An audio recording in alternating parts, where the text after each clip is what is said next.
Because you see that particular covenant, it has 7 blessings that go with it. You can listen to your modern preachers, listen to whoever you like. That's your own business. You can't talk me out of it. And all of you that are listening, you're paying. Sometimes it's no more the 10% you have to pay. Some of you are paying 70, some are paying 50, some are paying 90. Because these are the problems you open up in your life. You think you're wiser than Colgate, that created Colgate company, that started in New York like a soap making factory and started tithing. And the thing took him. And then when he saw the blessings, he moved it to 20. Where did Colgate stop his time? You can Google it. It's on the internet. You think you're wiser than, what's this man that founded, that at one time their family was printing the US currency? Rockefeller. You think you're wiser than Rockefeller? At one time he was the wealthiest man on earth.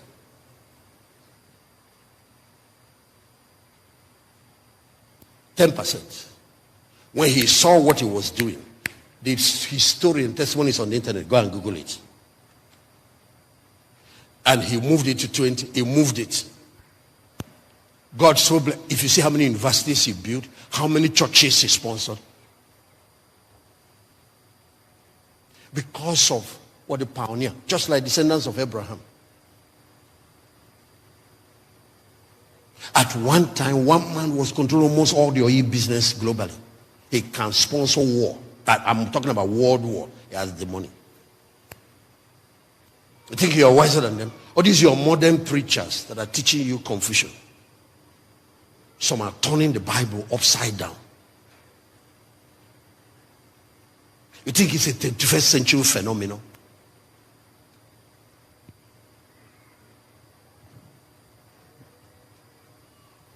You are wiser than Idahosa, that even took his own. He said, God, okay, that's a child that was born sick, that was thrown away in a dustbin in Benin.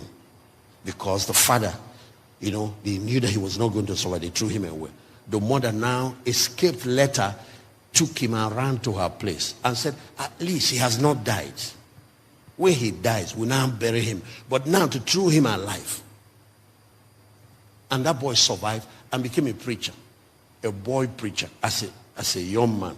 Pautin took him and mentored him. When he read this document on tithing, he said, how can the employer, the owner, give the people 90 and say, bring me back 10? Will you do it? If you set up a business, will you give your the people who work for you 90 of your profit and keep 10? No. God kept 10. That 10 is what you people are still fighting over. What is wrong? If you see Genesis chapter 3, he said to Adam, of all the trees, please put it up, let them say, of every tree in the garden you will eat. The only one I kept for me is one tree. One! Eat all! I've never seen that type of person. Only one. But the day you now cross this boundary, you will die. What did Satan do? It is that one that God keeps for himself. He will be pushing people, pushing you. 10% again. In the house I said, no, I will reverse it. I'll be giving you 90. I will be keeping 10 because, and God made him the greatest preacher that rose from Africa. Yet he was coming from the bottom line. At that time, when Pentecostal churches were mushroom, the man is building cathedral, he built a stadium and roofed it. You can see 30-something thousand people. We'll go there, be wondering, what is this? Is it not the same God we are serving? Did you pay the same price? He is one that opened the Pentecostal world now to this level we are in. First African man preacher to fly a jet. Copeland gave it to him. What is it about him that attracted it when other people can't?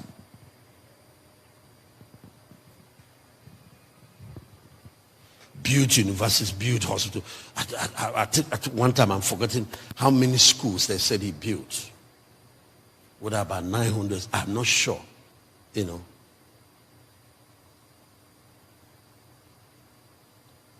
God, he said God now made that 10 he chose to keep.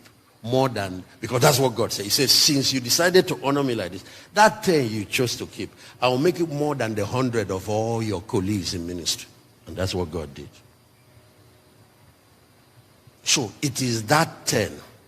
That's what all your confusion is all about again. What's wrong with people? There's somebody who pushes an Eve to go after what God said is a boundary. And now they lost the whole garden. And in these hardships that is coming, and it's just beginning, the last days is where we are. If you don't want financial shelter, if you don't want,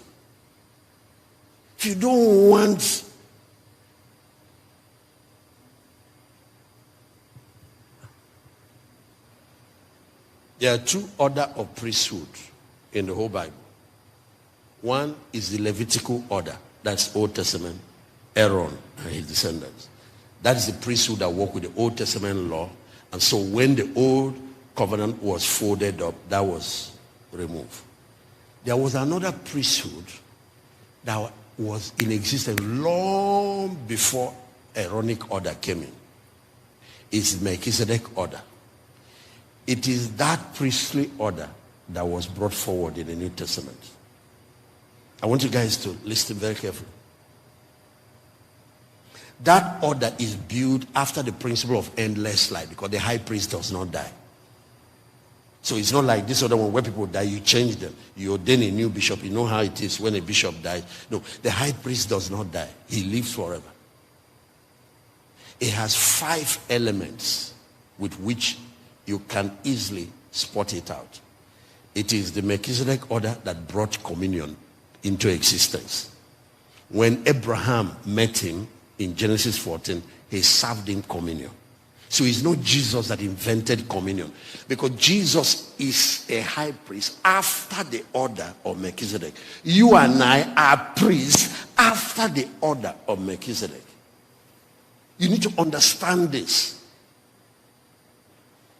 That order introduced communion. So that's why Jesus served it to his disciples. That's why we're doing it today. Watch. Second element about that order. The salvation and justification is by faith, not by works. So that Abraham, who submitted to the Melchizedek order, was not justified by works, by the law. The Bible says Abraham believed God. His faith was made to him righteousness. That's why today, when you give your life to Christ, you're justified. Your sins are washed. That by faith we are saved today. It is not Jesus inventing it. It is the order that is already established. He's just reinforcing it for the New Testament. In that order, a priest is both a priest and a king. I want you to take note of that. In the Aaronic order, you're either a priest or you're a king. You can't find anybody from the kingly dumbling into the priestly office. Neither will you find anybody from the priestly office dumbling into the kingly office. For example, one king tried it. His name is Hosea. So the introduction of the book of Isaiah chapter 6 said, in the year that Hosea died, I saw the Lord. That's a king. So when you go to the book of Kings, you will see him. The Bible said this man did what was right in the sight of God. He was a righteous king that ruled well. He made one mistake. One day, he ventured into the office of the priesthood, took incense that only the priests offer, and walked into the temple of God to go and offer it. And the priests accosted him and told him, this will not end well. You are violating a boundary. Don't do it. He ignored them and walked in. As he was waving the incense, leprosy struck him. And he became a leper. They carried him out and took him to the leper's camp. He stayed there till he died. Yet he was a good king. Okay, for example, you will see the first king of Israel. What's his name? Saul. There was war. The Philistines had gathered. He was waiting for Samuel the priest to come and offer sacrifices so he can go to war. But Samuel delayed in his coming. So what did Saul do? He took the animal and offered. Just about the time he was doing it, Samuel arrived. Do you know what Samuel announced? The kingdom is now taken away from you because you have violated you disobeyed the Lord. Look at, he didn't commit murder, he didn't commit adultery, he just did priestly office so that they can win a battle. And he was removed from office as a king. Things went bad. You don't cross it. But then in the Melchizedek order, Melchizedek is a priest of the Most High and king of Salem. The first king that ruled Jerusalem is Jerusalem. He was king of that city and a priest. That's why today Jesus is our high priest. He's also king of kings. That's why the Bible said, I have made you what? Kings and priests unto our God. What was not possible under the old covenant, you can combine the office because this new order has a new set of laws. You want to clap? Clap. Oh.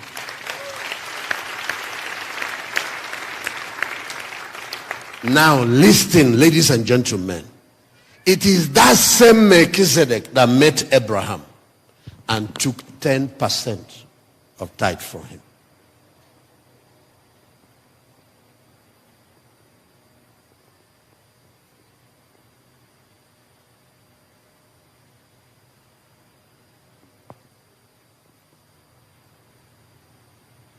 So why will you keep communion?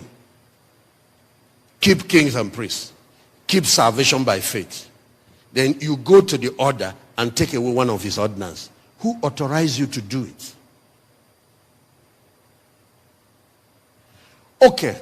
If tithing is wrong for the New Testament, Jesus now came as a priest under the Melchizedek order. What is his statement about it? Matthew 23:23. Watch. Because if he preaches against it, he will violate the order of priesthood under which he operates. Look at Matthew 23. Woe to you, scribes, Pharisees, hypocrites, for you pay tithe of mint, anise, cumin, and have omitted the weightier matters of the law. What are the weightier matters? Things like judgment, things like mercy, things like faith, things like love. You can't just because you give God money, you are violating his commandments. So what is his teaching? He said, these you ought to have done and not to leave the order undone. Do this, but don't leave the tithing undone. Hey, give me another translation. What sorrow awaits you, teachers of religious law, you Pharisee, hypocrite? For you are careful to tithe even the tiniest income of your herb garden, but you ignore the more important aspect of the law, justice, mercy, and faith. You should tithe, yes, but do not neglect the more important things. Did he say remove it?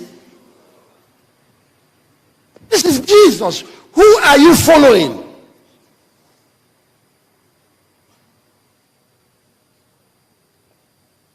So if somebody is coming to this, you're a tither. You sleep with people's wives. You're involved in armed robbery. But in Sunday we see you here. You are violating the weightier matters. You are unjust. You are oppressive. You cheat people. You are violating the weightier matters. So we are correcting you. Get your moral values right, but still continue with your tithe. That's what Jesus is teaching here.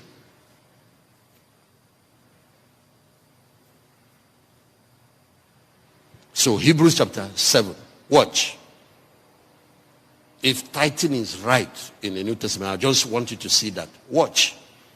Melchizedek was king of the city of Salem. That's Jerusalem. He was also priest of the Most High. Did you see the two things I told you? Now what? He met Abraham returning from the slaughter of kings and blessed him. Verse 2. Verse 2. To whom also Abraham did what? Gave 10th part of all. That's what you call tithe. When you get your income, give 10% to God. First, being by interpretation, king of righteousness. After that also king of Salem, which is king of peace. Verse 3. He is without father, without mother, without descent, having neither beginning of days nor end of life, but made like the Son of God, abided the priest continually. Just watch. Verse 4. Now, consider how great this man is. Talking about Melchizedek. to whom Abraham gave the tenth of the spoil. Verse 5. I want you to now see, he compares the priest under the Levitical order and priesthood under the New Testament. I want you to watch what he did here. Verily, they that are the sons of Levi, who receive the office of the priest, have command to take tithes of the people. This is Old Testament, according to the law. That is, they take tithe of their brethren, even though they come from the loins of Abraham. All these people tithe in Abraham's seed, though, but they have to give tithe to the priest. That's Old Testament. But now watch verse 6. But he whose descent is not counted from them received tithe of Abraham. Melchizedek is not from the Levitical tribe. You know the 12 tribes of Israel, the tribe of Levi. The place is king is Judah. Judah are the ones that have Jerusalem. That's where David, Jesus, all these people are. That's the territory. He's not even from their lineage. But he is the one collecting tithe from Abraham and blessed him that had the promise. So verse 7 said, watch. Without contradiction, the less is blessed of the greater. Verse 8. Please, so that once and for all, you won't say you don't know. Let it be disobedience. Here, that is in the Levitical order, men that die receive tithe. That's in the Old Testament. There, he received them of whom it is witness that he does what? Who is that person that lives forever, that is our high priest today? Who is the person? I know you bring it to his body. The church is his body. The institution he placed on it to advance his cause. But the Bible said it is him that is receiving it.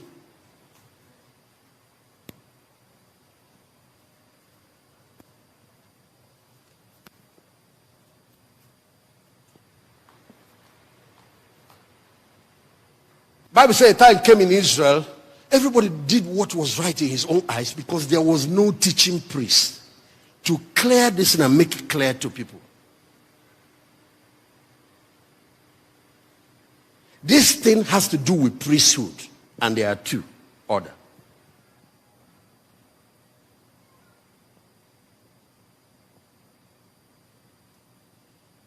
Say with me. We in the New Testament. Say where? We in the New Testament.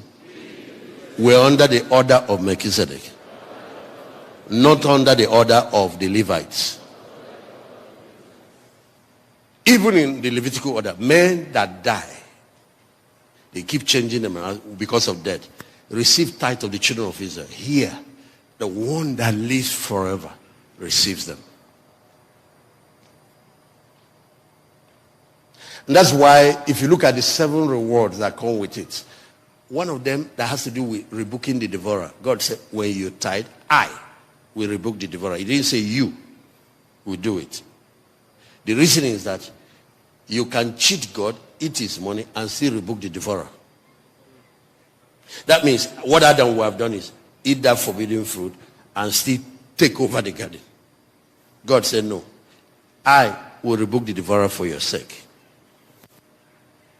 So when you don't, I will let him loose. So you will eat up your labor so that you will learn. I don't care, I don't even understand. We are the light of the world. We are the one to educate the society, educate the world. When is he now society educating the church? Because of some guys making noise on social media.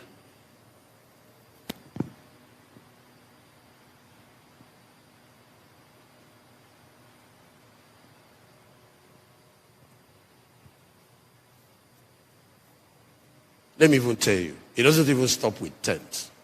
A lot of other responsible people, after God blessed them, it's not just giving God 10. They think about another 10 for giving back to society, for using it for social work, for impacting the poor, for doing a lot of good works. This is at the level you should grow into. And I always teach our people, you can't start with a second, start with a second 5. Have a plan for the kingdom, have a plan for the poor and the needy. Every genuine Christian must be involved in some form of social project or social intervention or the other. Even companies are expected to do it. It's called giving back to society. You're making money from a place.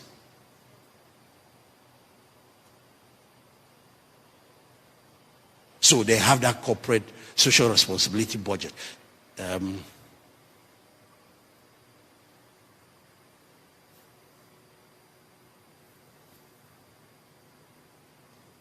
you will see the other side of life.